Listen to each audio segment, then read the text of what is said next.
need something?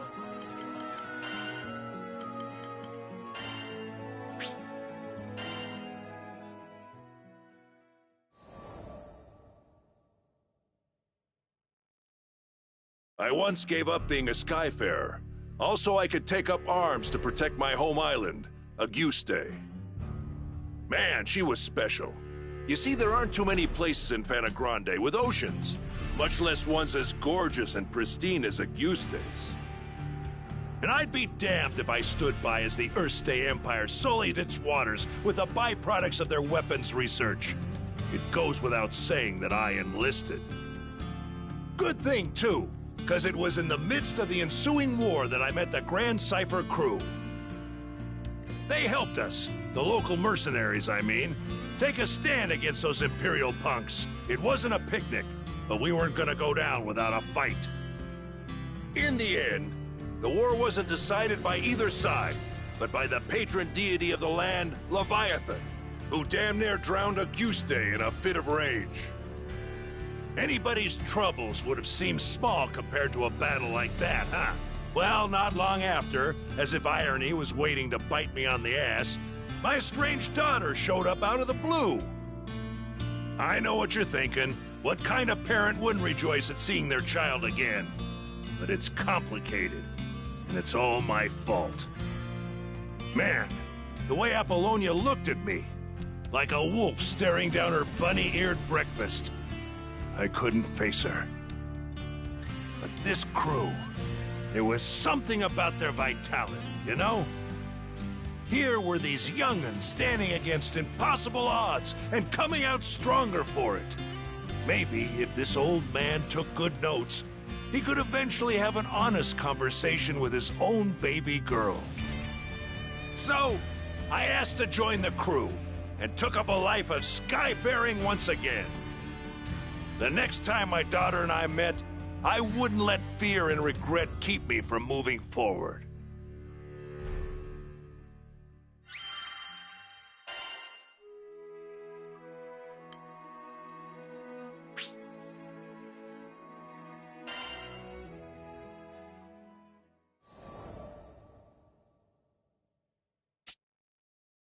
How'd me and my daughter end up estranged?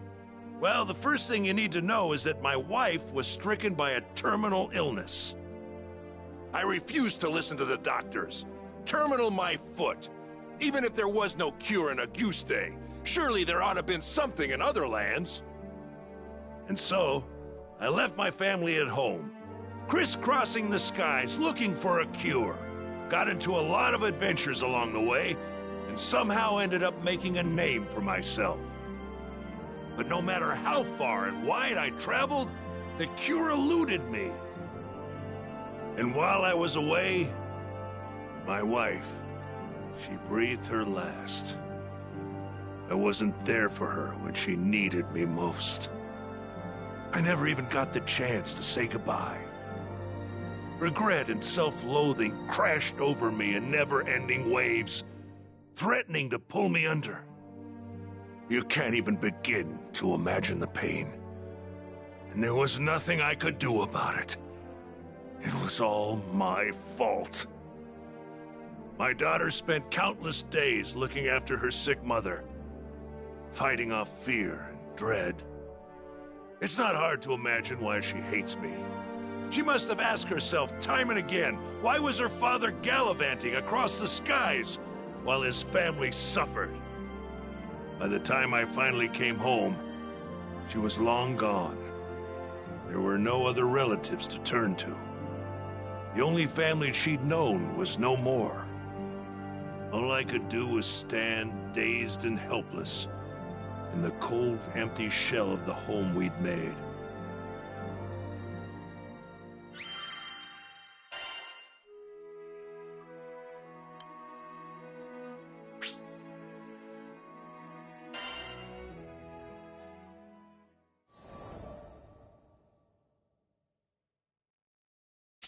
After that, 15 years passed.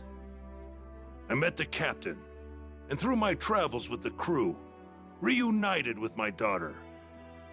This might surprise you, But we didn't have a tearful, touching father-daughter reunion the second time around either. I spent so long telling myself that the next time we met, I'd face up to my past. But when the moment came, I froze. What could I possibly say or do for her as a father, after all this time? Any courage I'd mustered withered in the face of her scorn, and I was left standing there, feeling like an old bastard. Sometime after this heartwarming reunion, I bonded with Leviathan, and through our link, saw glimpses of what lay in my daughter's heart. I thought I had escaped all those painful memories, but here they were.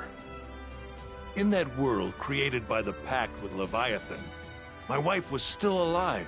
I saw how things might have been if I had done things differently. Of course, I knew none of this was real, but I would rather stay in a world of memory than live in a cold, lonely reality without her. But she wasn't having any of that. She said I couldn't sacrifice my future to dwell in the past. She made me promise to fix things between myself and our daughter. Said she'd boot me out of the ocean if I came back without completing my task. Her words finally gave me the push I needed to face my past and start on the path to a brighter future. They gave me the strength to fight for my daughter in her hour of need. And I'd like to think that I finally did something fatherly, if only just the once. Of course, I don't expect our relationship to be mended with one conversation or act of bravery. But little by little, I think we're getting there.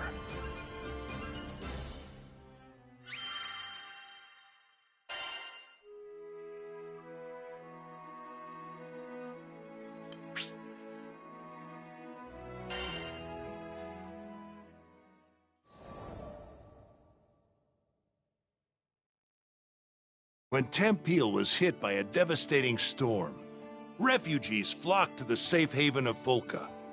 We heard the news and docked on the island, which was buzzing with activity. It was clear. All hands were needed on deck as reconstruction efforts got underway. So we walked through the city, looking out for opportunities to help. That's when we saw a distressed young draft. We didn't know the details, but it was plain as day that something wasn't right. He was stumbling around, eyes unfocused, and staring into space.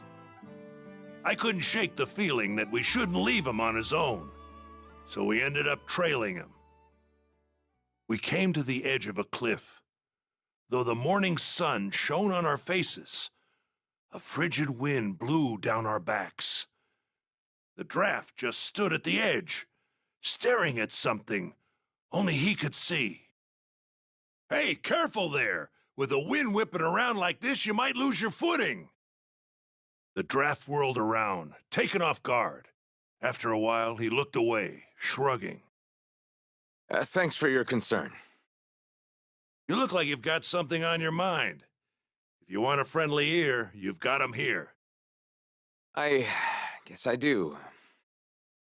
He smiled, though the expression didn't reach his eyes. The draft introduced himself as Karzeda. Back in Tempeal, he was a jeweler's apprentice. My childhood friend was caught up in that storm. I was in love with her. Could never get up the courage to tell her. And now it's too late. Karzeda bit down on his lip, as if he was trying to hold back his despair. He went on, telling us that he'd hit a slump in his apprenticeship. Nothing he did could gain his master's approval.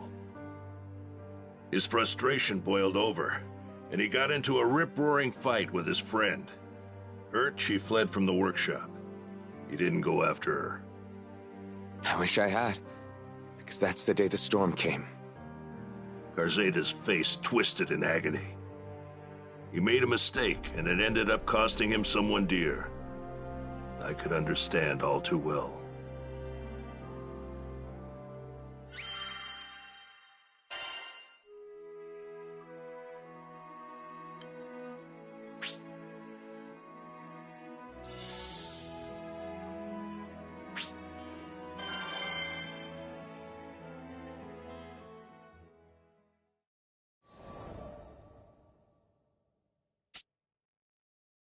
Garzeda stared at the sunbeams as they illuminated the cliffside.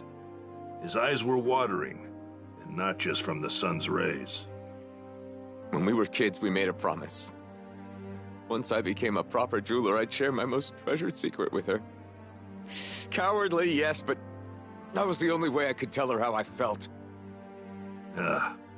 It all made sense now.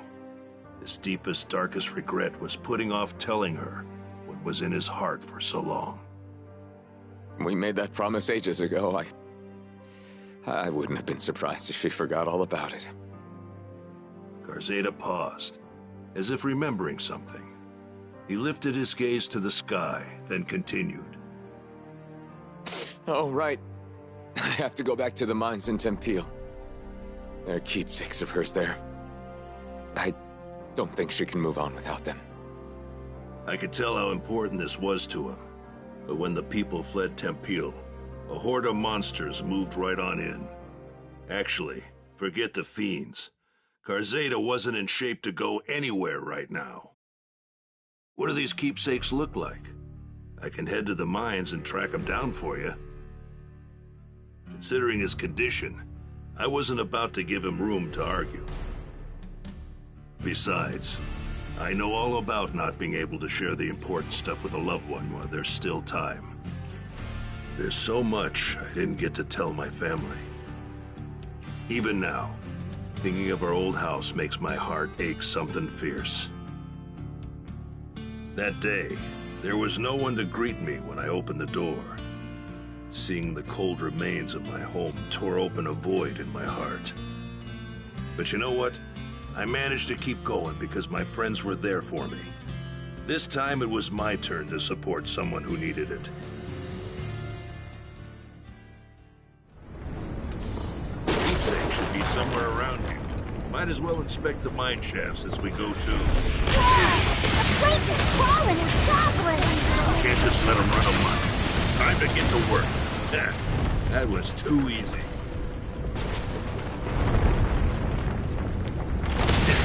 They act like they own the place. Sorry, you're gonna have to move.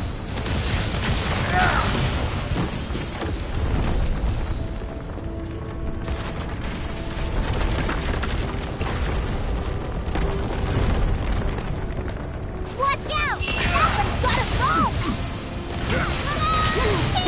Fat butter to pick the wrong guy to have a shooting contest with. Garzeda's counting on us to find those keepsakes.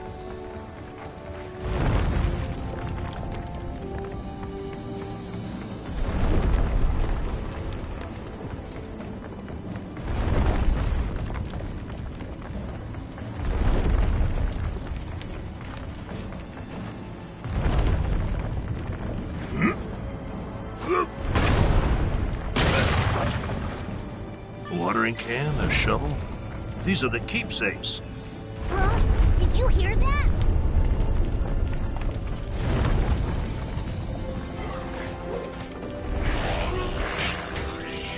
Whoa! Gotta beat it. Look at the size of that one! Now let's try backup, huh? Fine by me. Let's dance. We got the big one. I think we can rest easy. Let's head back to town. Sheesh, the place was crawling with goblins. Good thing we came instead of Garzeda.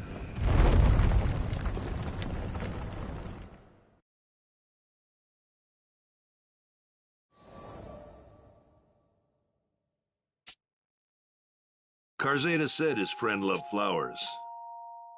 Tempeal's soil was harsh and didn't lend itself to flora, but her dream was to grow a variety of flowers and let them bloom all over the land.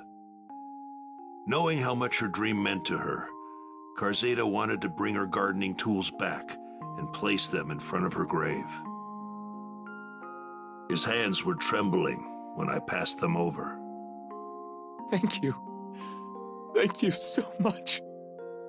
He was so choked with emotion that each word sounded pained, like thorns sticking in his throat. I kept my eyes on him. It felt like if I looked away for even a second, he'd fade into the great blue beyond. He was still grappling with his hurt. You wanted to say goodbye to her properly, right? Come on, I'll go with you. I slapped him on the shoulder, silently willing him to pull himself together. I appreciate that. Thank you. Karzeda hugged the tools tightly against his chest, his teeth biting down hard on his lip. It broke my heart, seeing someone so young deal with such overwhelming tragedy. The least I could do was help him see this through.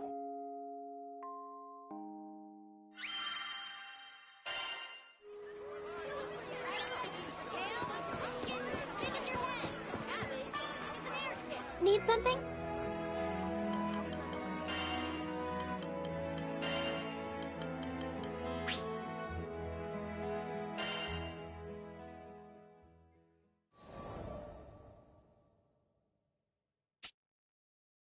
Just as we arrived at the cemetery, the clouds opened up, unleashing a torrent of rain. The blue sky was gone, painted over by a steely, unforgiving gray. Looking around, I saw that there were others paying their respects at different plots. Like Karzeda, they probably lost loved ones to the storm. As soon as he laid eyes on the mound of earth in front of him, the dam broke. Karzeda's shoulders heaved with his sobs. Why did I say those awful things? There were so many more important things I wanted to tell you, but He sank to his knees, crippled with grief. His fist beat at the earth, sending drops of muddy water splashing onto his face. I didn't want that to be our last conversation. If I hadn't blown up, if we hadn't fought, I only wanted to see you smile, but I made you cry. All I could do was watch over Karzeda as he poured out the feelings he'd held back for so long. Let it out, son. It's the only way to get through it.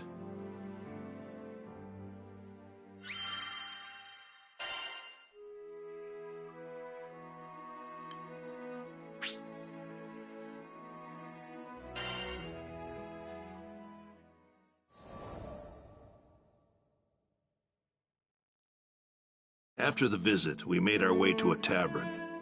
We could hear the rain beating down on the establishment. It was still day, but the sky was dark as night. Karzeda ordered the stiffest drink they had and downed it in one gulp. My friend once showed me a flower and said that each one symbolizes something. At the time, I didn't get it, and I had other things on my mind, so I never bothered looking it up. He shook his head, saying that he'd wished he had treasured those small, everyday moments with her. Each word struck me like a blow, reminding me of my own failures.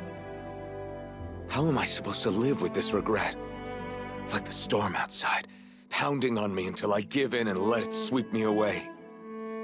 I mulled over his question for a while before opening my mouth. I'm not the right person to answer that. Only your friend knows. But how? She's... So I told Karzeda about my wife, and about the agony of losing her. All the things I'd hoped for, things we could do as a family, were no longer possible. The chasm of remorse threatened to swallow me whole. I couldn't imagine things getting better. Not then, not ever. But I was still alive. Unlike my wife, I still had a future. Didn't that obligate me to move forward, to find meaning in being left behind, and try to fulfill what she wanted for me? Didn't that apply to Karzeda? You want me to go with you, to find that flower, I mean? Maybe finding it would give him the answers he needed.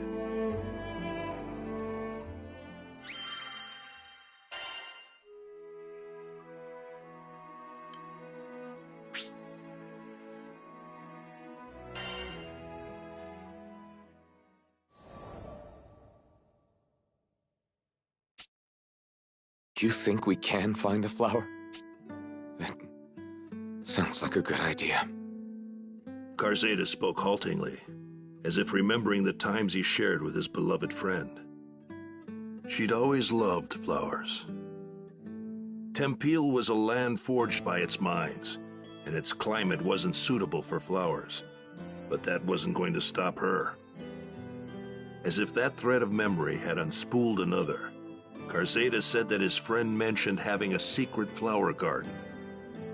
But she hadn't told him the location, so he wasn't sure where to begin looking.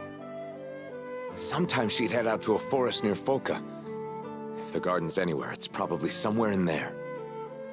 It might be a long shot, but that doesn't mean we shouldn't try. I drained the last of my glass. We stepped out of the tavern. The rain had stopped. The air was humid, but the sun was a welcome sight after the rain. I squinted up at the brilliant blue sky. There, arcing over the forest, was a large rainbow.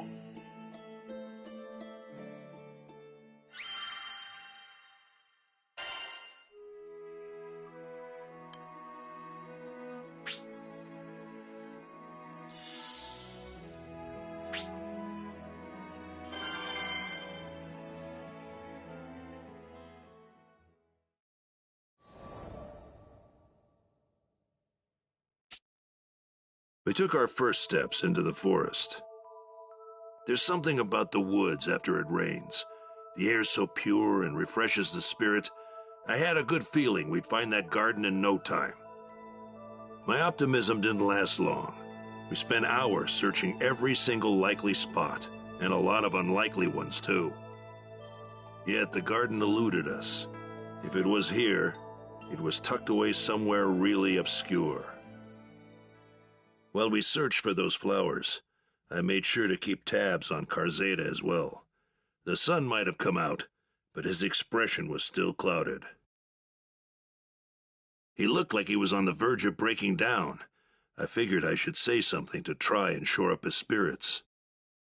I told him that no matter how harsh things are now, or how bad some days will be, there's always meaning in getting up each day, even if it takes some time to find it. Sometimes a search will take you back the way you came. Sometimes it's a detour. But even that has meaning, because the answer could lie off the beaten path. The important thing is to take things 1 minute, 1 hour, 1 day at a time. Even regret, though it seems as tall and foreboding as a mountain, might become a gentle hill you could walk over, given enough time. I know what it sounds like. But I wasn't just telling him this to make myself feel better. It's just... sometimes, you have to run when the going gets tough, and that's fine. Just as a ship needs a port in a storm, a soul needs a safe harbor. Turning your back on your problems isn't the solution. No one knows that better than me. But we're allowed to make mistakes. That's part of the journey, and what it means to be alive. At some point, we have to settle up with the demons inside of us and learn to live with them.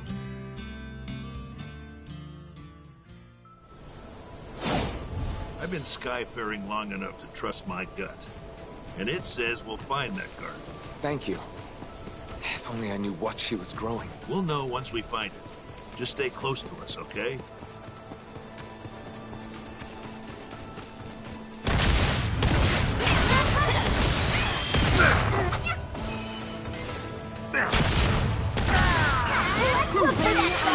Here comes trouble. Find some clues around here.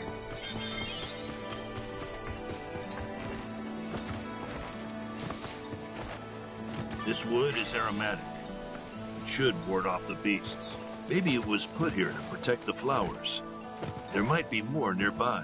Another scented stick. And more over there.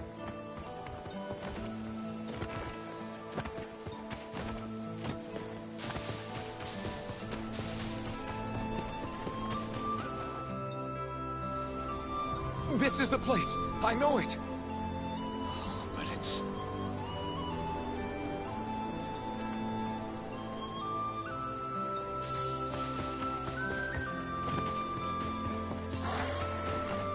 Here it goes! Damn it!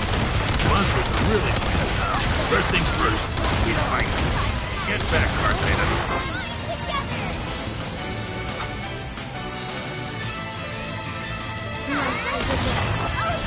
Flame, huh? Nothing Nothing being my gun can't handle. Don't think you can trample someone's precious memories and get away with it.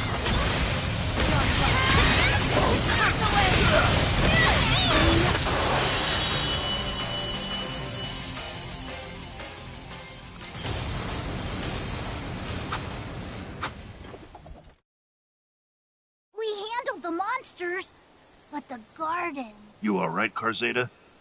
Come on, pull yourself together.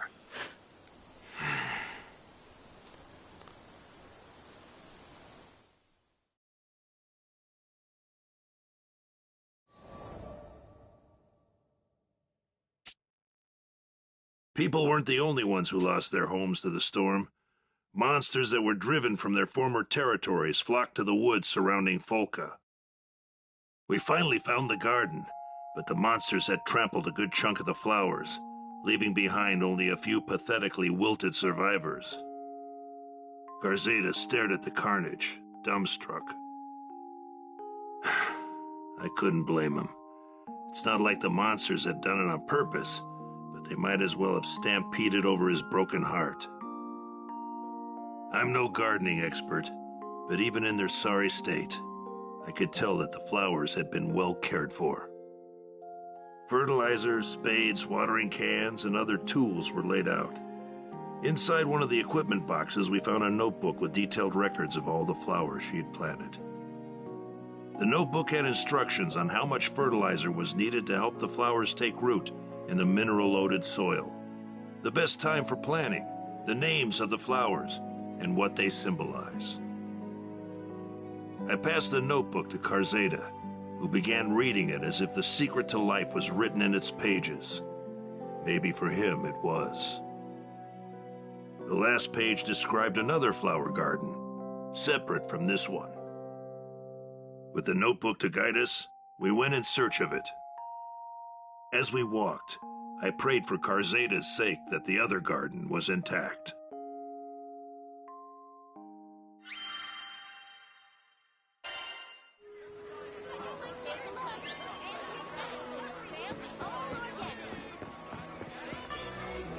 Good day.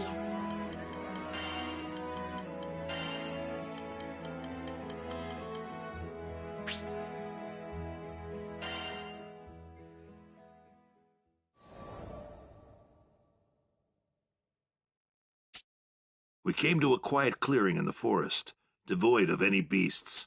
The only other presence besides us was a crisp breeze. Shafts of sunlight peeked through the trees that shaded the garden. I felt my breath catch in my throat as I took in the sight. Purple anemones bloomed, filling the entire clearing. Just looking at them, I could feel the tension drain from my body. That's it. These are the flowers she talked about. Karzada opened the notebook. Flipping through its pages, he came to the section on anemones. Tears spilled down his cheeks as he read her notes. I see. So that's what she was trying to tell me. After a while, he pulled himself together and turned to me. Thank you for everything. I saw it through his tears and heard it trembling on his voice, a fledgling seed of hope. If you hadn't come when you did, well, I never would have known what she wanted to tell me. He smiled, a pure expression devoid of the previous darkness. She dreamed of a tempule blooming with flowers, and I'll carry the torch. I'll make sure her dreams come true. Glad to hear it. Just keep putting one foot in front of the other and you'll be fine. Karzada placed a hand over his heart and closed his eyes, as though speaking to his beloved. Or maybe he was burning the sight of this garden in his mind's eye.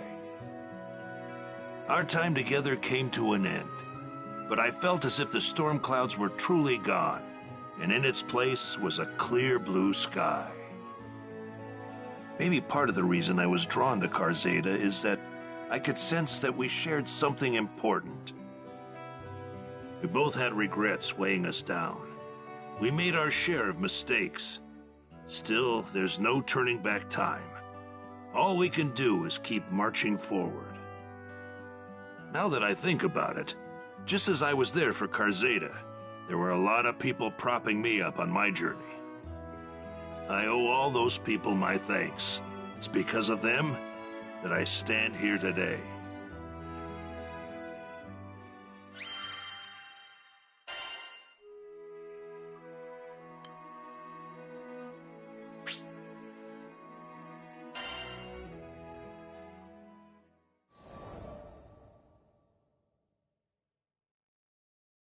Dear Eugen, I can't thank you enough for everything you've done. Every now and then I hear news about you and your crew. I'm glad to hear you're doing well. I was finally able to get licensed as a full-fledged jeweler in Folka. I started creating pieces based on those purple anemones we saw. People love them. I can't make them fast enough to keep up with the demand. The proceeds from the sales go to organizations working to restore Tempil to its former glory. Once we can go back home, I plan to create a large garden, just as she would have wanted. The promise we made as kids can't be fulfilled, but I plan to keep the promise I made to myself. I'll do it to bring her dream to life. P.S. I never did tell you what those purple anemones symbolize. According to her notebook, they mean, I believe in you. I'll wait for you.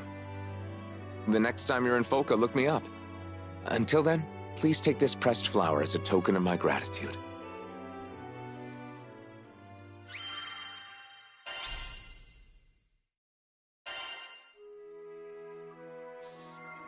Have a good day.